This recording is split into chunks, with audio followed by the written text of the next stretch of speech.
tujuannya. Nah, jadi nanti kalian akan memahami. Pertama mengenal dulu jenis-jenis norma. Lalu kalian juga harus paham. Setelah mengenal, kalian akan paham jenis-jenis norma. Lalu kalian setiap norma itu akan memiliki fungsi. Kalian juga harus memahami itu.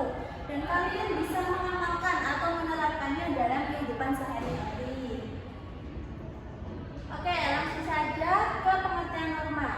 Jadi kalian sudah sering dengar apa itu norma di kehidupan sehari-hari. Namun sekarang Ibu akan menjelaskan kembali, yaitu norma itu adalah sebuah aturan sosial atau panduan hidup manusia yang tidak tertulis dan berperilaku dalam masyarakat. Jadi tanpa adanya norma nanti itu bisa kayak gaduh, berantem. Maka dari itu kita perlukan norma di kehidupan bermasyarakat ini. Jadi norma itu akan mempengaruhi tindakan dan kehidupan sosial masyarakat, baik individu maupun sekelompok. Lalu apa sih fungsi norma itu sendiri? Jadi dengan adanya norma itu akan memberi batasan berupa perintah. Oh, ini yang harus kita lakukan, atau larangan. Oh, kita nggak boleh melakukan ini karena ini akan merugikan orang lain, seperti itu. Jadi norma ini berlaku bagi individu maupun masyarakat. Jadi norma ini akan memaksa kita untuk menyesuaikan diri dengan nilai-nilai yang benar. Jadi nggak nilai-nilai yang menurut kita benar, tapi menurut semua orang lain benar, seperti itu.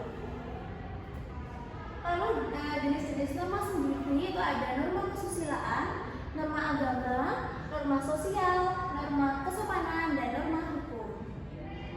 Nah, yang pertama ada norma kesusilaan. Apa sih arti norma kesusilaan itu? Jadi norma kesusilaan itu adalah peraturan hidup yang berasal dari hati nurani manusia. Jadi bersifat umum atau universal yang artinya dapat diterima oleh seluruh umat manusia. Misal bersikap jujur, kan kita sebagai manusia harus bersikap jujur dan saling menghormati orang lain. Tidak boleh rasisme. Lalu yang kedua ada norma agama. Kita lihat di sini ada macam-macam agama. Jadi dengan adanya norma agama ini kita harus saling menghargai agama orang lain. Kita tidak boleh mengejek ataupun menghakimi kepercayaan orang lain. Lalu ada norma sosial. Ini aturan yang tidak tertulis yang harus diterima oleh masyarakat.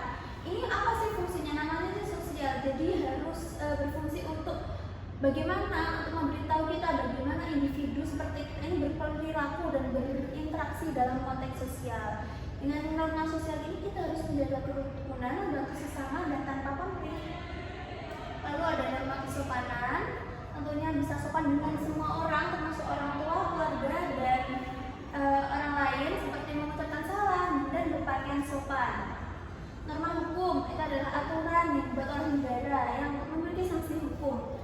Sanksi hukumnya berupa apa? Berupa kesepakatan negara masing-masing. Misal mematuhi peraturan lalu lintas, memakai helm saat berkendara, seperti itu. Oke, dari pembelajaran hari ini, adakah yang bertanya? Oke, terima kasih atas pertanyaannya. Jawabannya ya begitulah. Nah, ini kesimpulannya dari pembelajaran hari ini. Mari kita simpulkan. Norma itu apa? Norma itu merupakan elemen penting dalam menciptakan kehidupan masyarakat yang harmonis dan teratur. Jadi penerapan dan penegakan norma yang efektif dapat membantu menghindari konflik dan membangun masyarakat yang lebih baik. Jadi kita tidak boleh gaduh agar kita